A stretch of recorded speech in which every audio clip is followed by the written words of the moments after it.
Hi, this is Dr. Kimberley Linert. I'm the author of Visualizing Happiness in Every Area of Life and host of this podcast, Incredible Life Creator. And today I have Bridget Scotti with me. And Bridget is the daughter of an old school traveling life insurance salesman, always had a passion for travel and exploring, but was painfully logical kid. Her love of spreadsheets and planning led her to insurance and finance in the New York City until one day she found the perfect meeting of her passions, the ability to plan trips all day for people chasing that same feeling of excitement and exploration. Today, she runs a team of smart, driven, and diverse travelers looking to show everyone that the world is better when people start exploring. I love that. Thank you. Thanks so much Um, for having me today. yeah, so glad to have you. And we talked before we got on. You are actually in New York right now, in your hometown. I'm home. I head out on the day after Thanksgiving for a couple weeks. All right, it sounds like Yeah, fun. So, why don't you tell us about you and how you started out?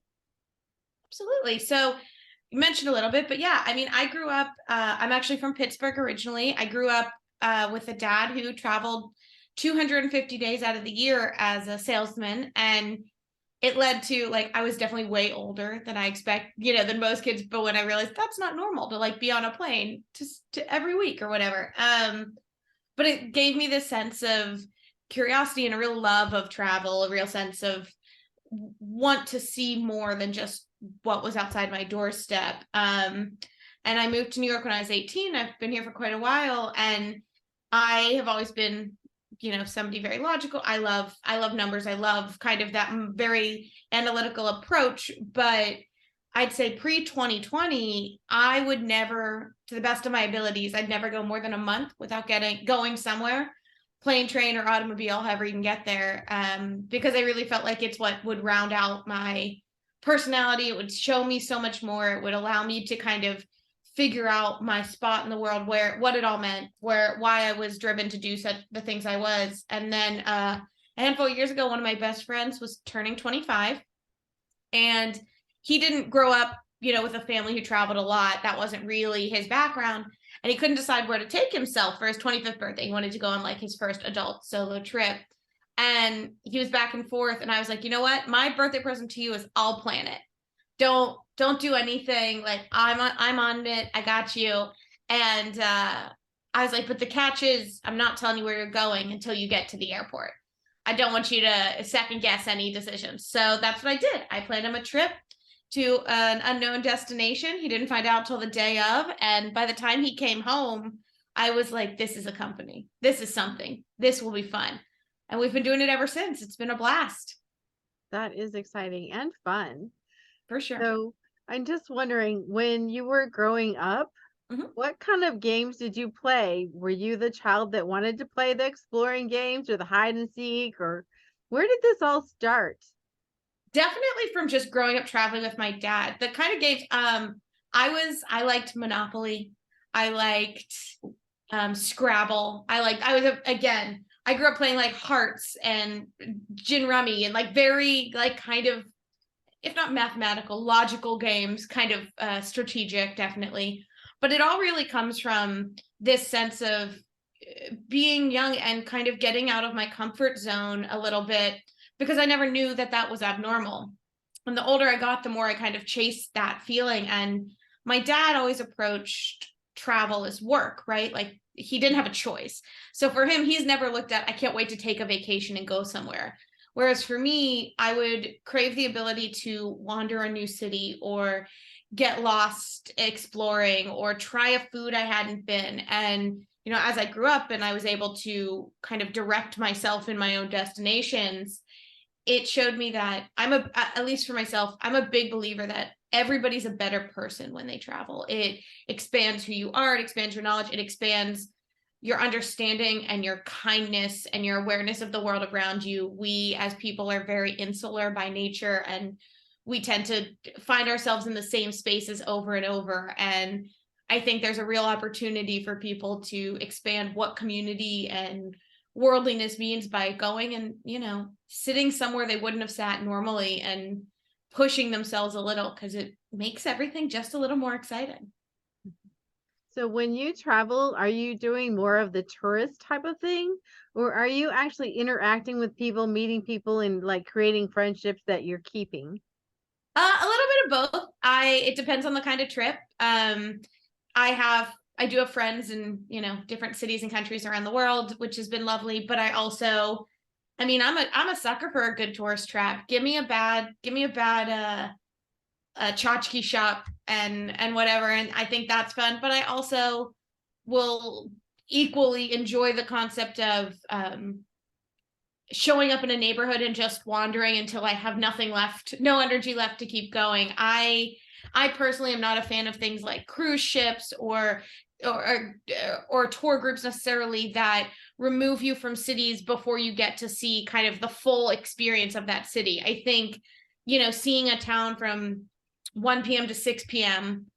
doesn't show you what that is, right? How will you know that at 7 p.m., down this street in Barcelona, people are dancing outside? Or, how will you understand what the call to prayer sounds like in Marrakesh if you're only there for an hour? Or how, there's just so much that you can do by just sheerly being willing to sit and spend time in whatever destination you're in, be it 3 days or 3 months or whatever you got. And that's not to slam cruise ships. I think, if that's what you're down for and that's what you love, God bless, go explore, have a ball. But for me, I love nothing more than sitting outside at like a cafe and seeing what's happening around me. Yeah, that people watching aspect where Absolutely. you're watching, but you're also becoming part of what's happening around you. And Mm-hmm. that's really exciting. I know when my children were quite young, we went to Cancun, Mm-hmm. and I wanted them, we were at a nice resort, but I Sure. wanted them to see Cancun. And so we took a bus with all the locals and we went out to the local market because I wanted them to see the real Mexico, not just the one they were, showing the tourists who were coming. And Sure. it made a big difference, I think. And that's so fun. That's two different kinds of vacations at one time, right? You get to experience two incredibly diverse activities without having it be a whole nother destination. Hmm. Yeah, it can be really fun because I know we visited a place where we could go out on really nice yachts. Mhm. So one end of the spectrum, and then we went where, people were um selling small little trinkets on the street that Yeah. they had made. Just so diverse. Mhm. And you miss that if you don't go out. Yeah, absolutely. I mean, there's nothing wrong with a 5-star resort. Love it, all about it. But it's just as much fun to me to do that one day and then the next couple days head to a different part of the country or city and do something else. Especially, and it doesn't even have to be internationally, right? We're a large country right here in the US, Hmm. and there's a lot of diversity right here that we can explore. And, you know, I think by doing that and tapping into that, it opens us up to maybe things we wouldn't naturally have seen if we kind of didn't take the time to go north, south, east, west, all the things in between. Hmm. I'm going to go into your logical mind now. So, Okay. when you're seeing all these different things, how does that change your thought process or the way you make decisions? I definitely think I am a big picture thinker, much more than a small like entity. I have to kind of do the larger and then break it down. I never approach from the first step. I think that's why what we do at Whim, the surprise destination aspect, fits me so well because I get to kind of learn a person. I get to read all about this person, and then I get to go big picture, the dream. And then I can very logically break that out into like what that means, right? Now I need to organize, what does the flight look like? What does the hotel look like? What does, they only like 2 meals a day. Okay, let's logically approach that. But I know on the big scale, this is a city you go to for pizza. This is a city you go to for barbecue, right? So it allows me to kind of take this idyllic idea of this perfect large scale vacation and break it down into executionable blocks. Mhm. So do you have an extensive questionnaire that people fill out so you can get to know them? Yeah, we do. So, booking a trip with us is definitely kind of a unique experience. It's definitely for those who are adventurous at heart. You go to our site and you go to onawhim.com and you select like the type of trip. Do you want a road trip? Do you want a plane trip? Is it a couples trip, a friends trip, whatever? And then you select your dates and your budget, but that's when the extensive survey pops up. And the first page of our survey is like, grab a bottle of wine or a pint of ice cream and sit down. We're going to ask you questions for the next 30, 40 minutes. And we want that. We want you to feel very invested. We want this kind of in-depth survey because we want you to feel like we are now your new best travel friends. We want to know all about you. We ask everything from what kind of music you like, how many meals do you eat, what time do you get up in the morning, what's your favorite place you've ever been. We want to kind of paint this picture of who you are, and then we want to find the perfect place somewhere between the stuff you've loved in the past and maybe something you wouldn't have chosen yourself. Yeah, that sounds like fun.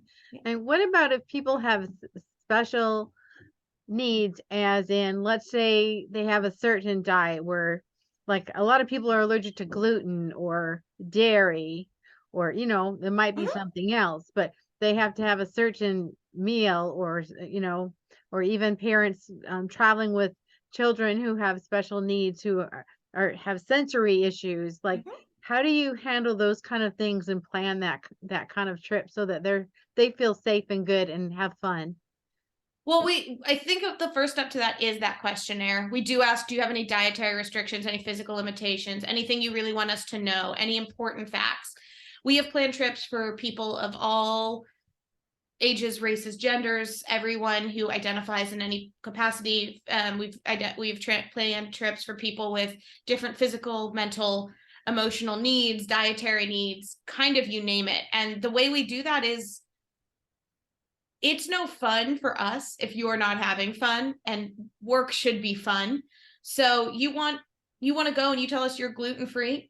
Okay, that's great. Let's go. We have team members who are gluten free, or we have one of my co-founders. She has a little one at home, and we joke she's in charge of the baby trips. So she's the one who makes sure, like, okay, well, they didn't mention that they want a playground every few hours, but I know from having a 5-year-old and a 2-month-old that after 3 or 4 hours, if we don't give them a playground to go run around, so I'm recommending playgrounds in neighborhoods nearby that after the parents do this.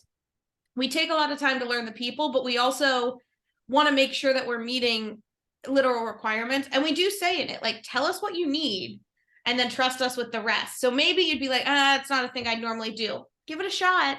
Because don't worry, we're not going to send you, if you say you're like, I hate the ocean, we're not going to be like, great, you're spending a week on a boat. Like, we would never, that's not a great idea for anyone. Right, right. And do you have certain, I know you're doing things uniquely for people, but do you have certain Yeah. packages, like, okay, this is the couples package and this is the families package, or something like that? Yeah. So you don't know where you're going in those packages, but yeah. So on our website, you can choose for road trippers, and then you can do solo or group, for couples, you know, for little kids, for group travel, which is anybody 2 or more. And then you just pick whichever budget you'd like at whichever amount of dates. We can do anywhere from 2 nights to 10 nights. We can do anything from, you know, uh I think from like $700 a night, like a package, to $15,000 a package. Like, they range, and we give you a lot of information. We know that picking a budget for an unknown destination can be hard, so we have a lot of stuff like guides and quizzes and things to help along the way, because people want different things. So if you pick a small package, we tell you, if you live in a teeny tiny town, that has like an airport that has like 7 flights a day, the smallest package is probably not a good fit for you because there's only so many places you fly. If you live in Atlanta, let's go. So, or, if you're traveling over the holidays, maybe go up one, because as we all know, flights during the holidays can be more expensive, whatever. But we also say, what is the vibe or the type of trip you want? Some people are like, put me on a beach and leave me alone. Some people say, I want to spend a week in the mountains. Hmm. Those are maybe smaller budgets because it doesn't cost money to sit on a beach or cost money to be in the mountains. Maybe you're somebody who loves comedy shows and sporting events, so maybe you pick a middle budget. If you're somebody who wants luxury, like 5-star hotels and massages and horseback riding, go a little higher. And that's okay. We can do any and all of those and everything in between. Have you had anyone that wanted a surprise wedding? Yes, we do them all the time. We have one this weekend, actually. We help people elope in unknown destinations for the really brave of us. That is very It's brave. fun. I mean, I think everything when you're getting married costs, I don't know, triple what it should. So I think sometimes the idea of like, I don't know, send me on a vacation and give me an officiant is kind of the jam. And we have people who've chosen, again, all ranges of that. Some people want it really simple. So how we do it is you still buy just like a package, a travel package. And then we read your survey, we pick your spot and we plan it. And then we send you a link and it has anywhere from like 3 to 5 elopement packages or vow renewal packages or commitment ceremony packages. And it could be something super simple like an officiant, a bottle of champagne, and your license and go. And then the high end packages might be like videography and limos and hair and makeup. And we're like, you can pick, here's 5, pick what you want and we'll run with it. And yeah, we do. We've planned them all over the country. We've done small, we've done big, we've done just the 2 of them. We've done it when they've brought friends with them. It's definitely fun for everyone involved. Sounds like fun and a little terrifying. Terrifying. Yeah, Absolutely terrifying. I get that. No, I mean, I think I agree with you. The whole concept can be scary if you're not somebody who that is your nature, right? If you're not somebody who kind of loves that. But how we help combat that is we're really available. Like you have a personal concierge, they're assigned to you, they're a text away during, starting about a week before. I mean, not, if you buy it 4 months in advance, probably not, but like starting 7 days before, you've got a new best friend, they're in your pocket. If you have questions, text us. We have a live chat that's open on our site, I think like 14 hours a day. We're an email away. We're very visible. We're very open. Like our faces are on the site. We're real people who love to travel. Like no one's sitting here being like, it would be fun. Let's blow up a wedding this weekend. We're definitely all about giving you this kind of really magical experience. And we've done it, we once had somebody who wanted to elope in Colorado. Well, no, they wanted to elope. We chose Colorado. They had no idea. They wanted this really unique experience. They wanted mountains and kind of romance, but they also wanted activities that you can't really find in the mountains. And they were going for a week. They were like, we want shows and dinner, but we also want to be in the mountains. And those normally are 2 divergent aspects. And they wanted the bride's brother to come to marry them, to be their officiant. So we flew them to Colorado. They spent the first half in Colorado Springs in this fabulous resort, getting all pampered. And then for the second half, they drove to Denver. And their brother met them there and they were going to get married in the city. And the night before the day before the wedding, Denver gets hit with this gargantuan snowstorm, just like lays them flat. And they were supposed to get married out in this national park, like out in the mountains. Oh, no. And so we get this notice that they're like, we don't, like the photographer's like, I don't know how we're getting there. And so I text them, I'm like, we got you, don't worry. And we actually found there's this famous clock tower in Denver.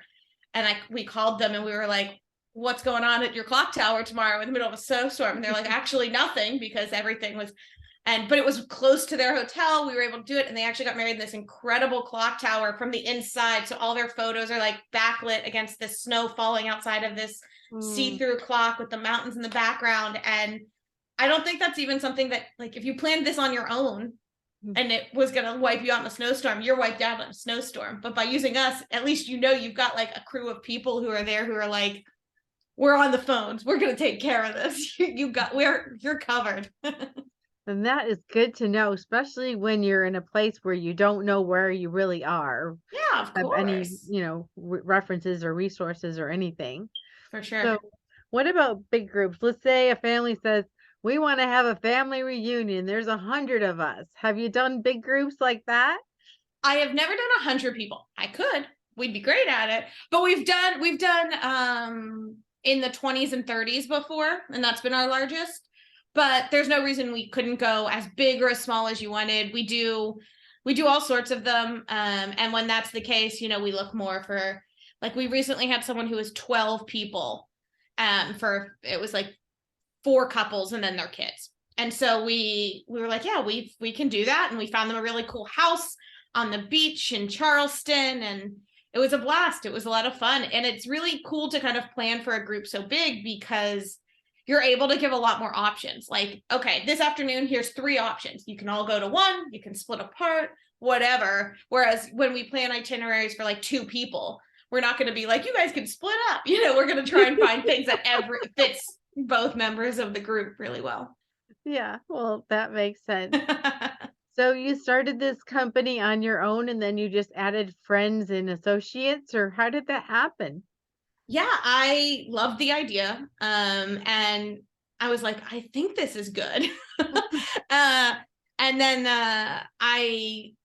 my parents, I'm very close with them. So I talked to them first. My dad, like I said, he's an entrepreneur himself. And so I bounced it off him and he goes, he said, will it make you excited to do it every day? And I said, I think so. And he goes, then you'll be a success. Go do it. So I started finding the paperwork and I realized pretty quickly I couldn't do it alone. Within the first couple weeks, I started it alone. I figured out the name, I started putting it together. And then after building the first couple trips, it was it's hard to do something like this alone because I am somebody who likes to bounce ideas off of people. And I'm not like, for example, I'm not a nature person. I live in Manhattan. I don't like, if I want to see a tree, I'll visit Central Park. So when you get people who are, I want to, spend a week in the mountains and, bond with moose, I can plan you a good trip, but there are people who can plan you something better just by the nature of who they are. So I reached out to a couple of my very best friends. The person I mentioned whose 25th birthday, I reached out to him, and I reached out to my long-term best friend, the one who has the little kids nowadays. She didn't have the kids when we started. So, and I was like, do you think we can do this? Do you want to do it? And they said they'd give it a shot. And so we started kind of playing with it, the 3 of us, and we grew it. And now we're a team of like a dozen people in a bunch of different states of all sorts of, like I said, all sorts of types of people with different interests and backgrounds. And it makes for a very cool company experience because everyone has something to learn from each other. Mm-hmm. And I get to do it with two of my best friends every day. So that's fun too. And that is wonderful. Yeah. So if someone like you, they come up with something that they think, oh, this would be a great company. That'd be a great idea. And it's just kind of different because yours is quite different. Not just a travel company, it's a surprise. I call it a surprise travel company. Exactly. What would you tell them? What steps would you tell them to take to just make sure, sift that out and see if it was a good way to go? Yeah. I mean, the first thing I would say is, I think my dad gave me the best advice on that one. Would you be excited to do it every day? If you're unhappy in any part of your life, whatever it may be, your city, your house, your relationship, your job, whatever, if you're unhappy more days than you're happy, then what's the point? Like, there's something else to go do. Like, the world is too big and life is too short. Go try something else. No one ever was like, you know what? I really, really am glad I stayed in this job I hated for 45 years. That's never been anyone's story. So I think if you can really take the time and be like, think about it, apply it. I'm also a big believer in doing you can do it on the side. A side hustle is strong. That's where we all started here. We started it. I sold insurance during the day and I planned whim trips at night, and it led to a very little sleep for a few years. But, I felt that now when I see it succeed, when we get an article written about us, or, we got somebody who messaged us, they proposed on their trip this week and they said, thank you for making this happen for us. This means everything. We'll be back. Those are the things that it makes it so worth it because it's fun. So my advice would be, don't be afraid to work really hard. If it's not hard, it's probably not worth it. But when it's what you're supposed to do, when you love it, you never work a day in your life. Like, at the worst, it sucks. But even at the worst, it's so much better than something that doesn't excite some part of you at all times. That makes sense. I don't care what the job is. There's always some parts of it that you don't really like. Oh, of course. So we can't love everything. No, absolutely not. And I don't think it's reasonable to expect us to. I think we do live in a society that's like, find your bliss or, prioritize yourself. But there is something to be said about, yeah, if I have to go in and do one more, like, payroll role, or if I never have to deal with one more airline price change cancellation where they added a 5-hour layover, and so I'm sitting on hold with Delta for 9 hours. I could never have that happen again in my life and be thrilled. But why should I? The bad never has come close to outweighing the good. And I think that needs to be how we all approach it. Like, you're allowed to have a bad day and be like, ugh, today sucked, I'll try again tomorrow. But as long as you try again tomorrow. Exactly. So, if people wanted to actually travel with you, like, where would they find you and how would they go about doing that? Yeah, so you can find us at onawhim.com, but we spell whim WHYM instead of IM. And then we're on social media at Whim Travel, mostly Instagram.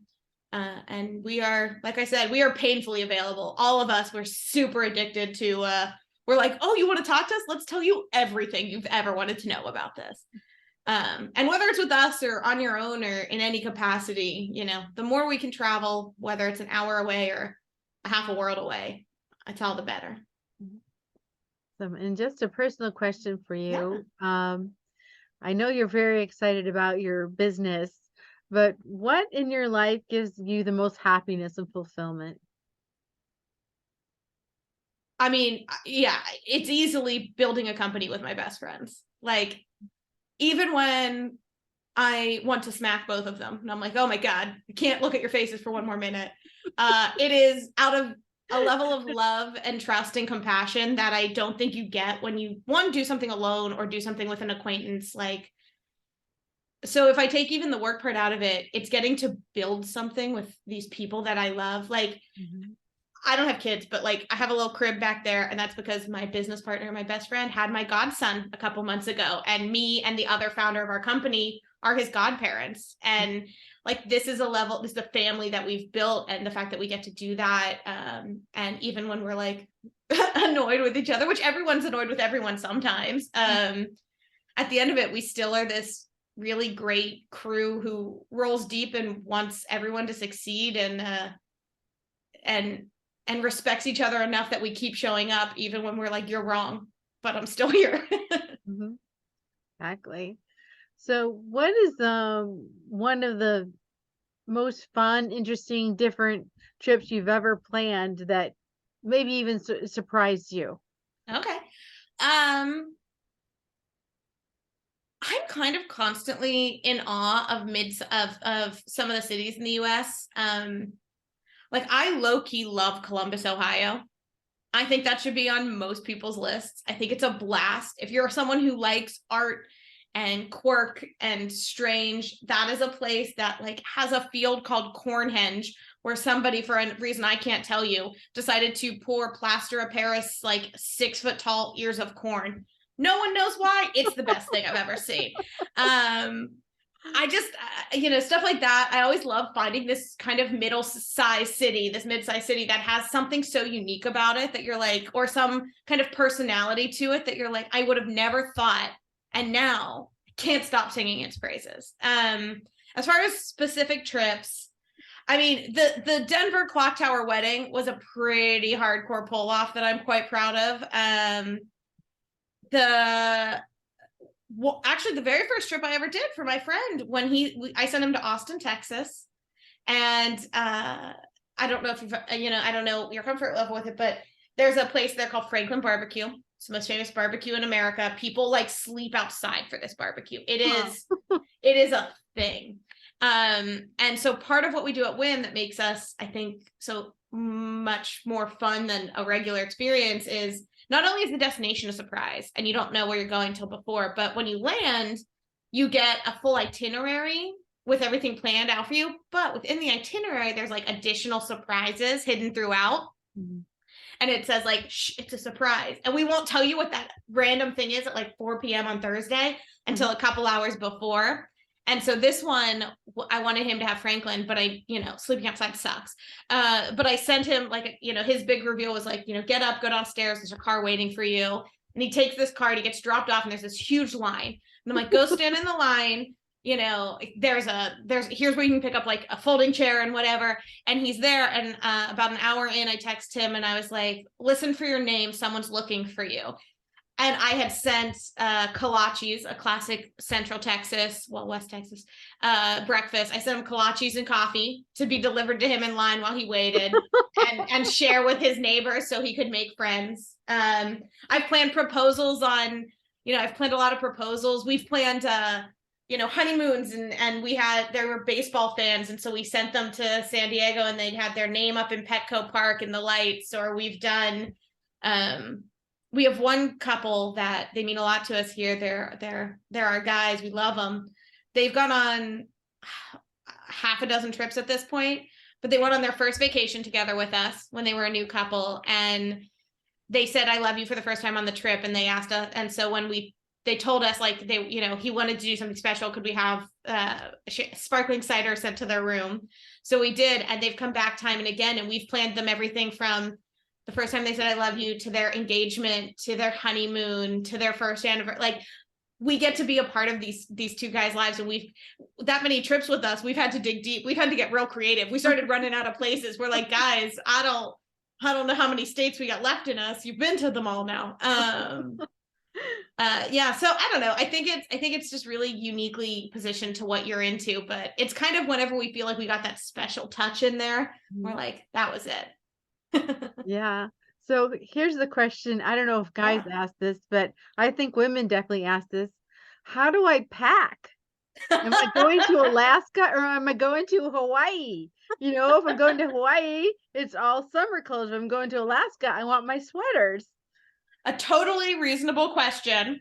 7 days before you leave, you get texted a packing list and a forecast. And the packing list is real generic, right? It's like hiking boots or walking shoes. It's, an outfit for going out at night, kind of real generic. So we don't give anything away, but you also have a forecast, a 10-day forecast. So it kind of gives you, okay, I have a general gist. And then 24 hours before, we send you another updated weather and packing list in case there's any like additional things. Like maybe we threw golf clubs on the 24-hour one. So you now have like a little hint. Okay, I know I'm going golfing and here's the weather. However, I will say people have never successfully packed only enough. Everyone overpacks for these trips. It's hysterical because they don't know. So they pack like 4 days. They're gone for 4 days and they pack like 22 outfits. It's hilarious to me. But yeah, it's a totally fair question. That's why we send that out. We want to help as much as we can, but not give away the good stuff. Sounds like so much fun. And it's been so much fun having you here on the podcast. So thank you so much. Absolutely. It's a pleasure to talk to you. Thanks for taking the time. Yeah. So I have one last question before we complete. Great. What is your best advice on living an incredible, amazing life? I think I said it, but my best advice is leave your comfort zone and go see somewhere you haven't seen before. I think it makes you a better person. It makes you a better partner, parent, business owner, whatever it is. Because if all you know is the areas you know and the people who have similar belief systems and who look like you or sound like you, all that means is you're missing all of these really amazing things out there that, we're not right until we know what we're wrong about. I'd also say eat something that scares you. Go eat something real weird. It's always a good story and you might love it. That's true. Well, thank you so, so much. And we'll talk to you again soon.